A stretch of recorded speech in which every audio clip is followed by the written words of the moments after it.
জল সব কিছু ত্যাগ করে রাস্তায় বসে পড়লো অনির্বাণ। হ্যাঁ বন্ধুরা, ভিডিওতে লাইক দিয়ে দেখতে থাকুন। রায়কে বাড়ি ফিরিয়ে নিয়ে যাওয়ার জন্য অনির্বাণ চিৎকার চেঁচামেচি করতে থাকে রায়েদের বাড়ির বাইরে, আর বলতে থাকে যে রায়, তুমি যেখানেই থাকো না কেন, তুমি নিশ্চয়ই আমার কথাগুলো শুনছো, তাই আমি তোমাকে উদ্দেশ্য করেই বলছি যে যত পর্যন্ত না তুমি আমার সাথে বাড়ি ফিরিয়ে যাওয়ার জন্য রাজি হচ্ছ, ততক্ষণ অবধি আমি কোনো রকম কোনো জল অন্য কোনো কিছুই গ্রহণ করবো না। আমিও দেখবো যে তুমি কতক্ষণ অবধি এই অবস্থাটা সহ্য করতে পারো। তখন এই কথা বলা মাত্র রায়ের বৌমনি বলতে থাকে যে রায়, একবার গিয়ে দেখো না ছেলেটা কি বলছে না বলছে, চিৎকার চেঁচামেচি করছে, তুমি প্লিজ একবার গিয়ে দেখো।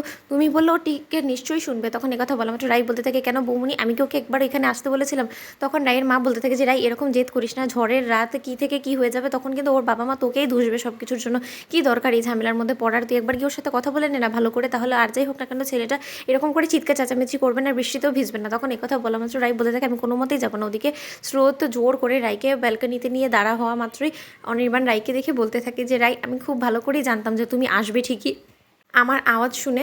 তখন রায় বলতে থাকে যে অনির্বাণ, তোমাকে জানানোর জন্য আমি একটা কথা বলে দিচ্ছি খুব ভালো করে, যে আমি কিন্তু এখানে স্বেচ্ছায় আসিনি, এখানে আমাকে স্রোত জোর করে নিয়ে এসেছে। তখন অনির্বাণ বলতে থাকে, এসেই যখন পড়েছো তাহলে আমার কথাটা শোনো, আমি যত পর্যন্ত তোমাকে এই বাড়ি থেকে ফিরিয়ে নিয়ে যাওয়ার জন্য যে তুমি রাজি হচ্ছ, ততক্ষণ অবধি আমি কোনো রকম কোনো জল অন্য কোনো কিছুই গ্রহণ করবো না। আমিও দেখবো যে তুমি কতক্ষণ পর্যন্ত আমাকে শাস্তিটা দিতে পারো। তখন এই কথা বলা মাত্র রায় বলতে থাকে, সেটা তোমার ব্যক্তিগত বিষয়, কারণ তুমি একজন অ্যাডাল্ট হওয়ার সত্ত্বে তুমি যদি এই সিদ্ধান্তটা নিয়ে থাকো তাহলে সেটা তোমারই খারাপ হবে, আমার কোনো কিছু এতে করার নেই। তখন রায়কে অনির্বাণ বলতে থাকে, সত্যি তোমার কিছু যায় আসে না? তাহলে আমিও এখন দেখবো যে আমার এই অবস্থা দেখে তুমি কি করে নিজেকে আটকে রাখতে পারো, তুমি কি করে আমার কাছ থেকে দূরে থাকতে পারো। তখন এই কথা বলা মাত্র স্রোত বলতে থাকে যে অনির্বাণ দাদাভাই, অনেক কিন্তু বাইরে বৃষ্টি পড়ছে, এই ঝড়ের রাতে তুমি এরকম করে বৃষ্টিতে ভিজে যদি সব কিছু প্রত্যাহার করে বসে যাও তাহলে তো তোমার শরীর খারাপ করে দিবে।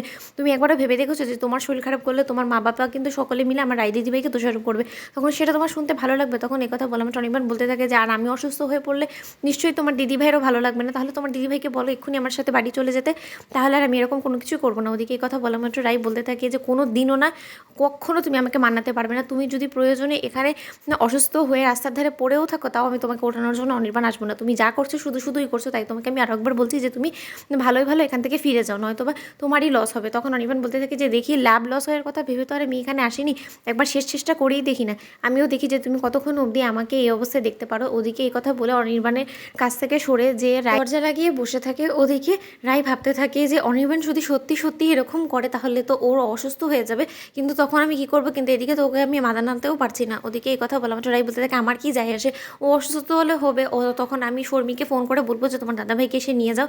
ওদিকে এই কথা বলা মাত্র রায় শর্মিকে ফোন করে বলতে থাকে যে আচ্ছা শর্মি, তোমার দাদাভাই যেরকম পাগলামো শুরু করেছে তোমরা এটা কেউ আটকাতে পারলে না? তখন শর্মি বলতে থাকে, পাগলামো তো তোমার জন্যই করছে, তুমি পারলে আটকাও। তো বন্ধুরা, ভিডিওটি ভালো লেগে থাকলে লাইক, কমেন্ট, শেয়ার করে সাবস্ক্রাইব করতে ভুলো না।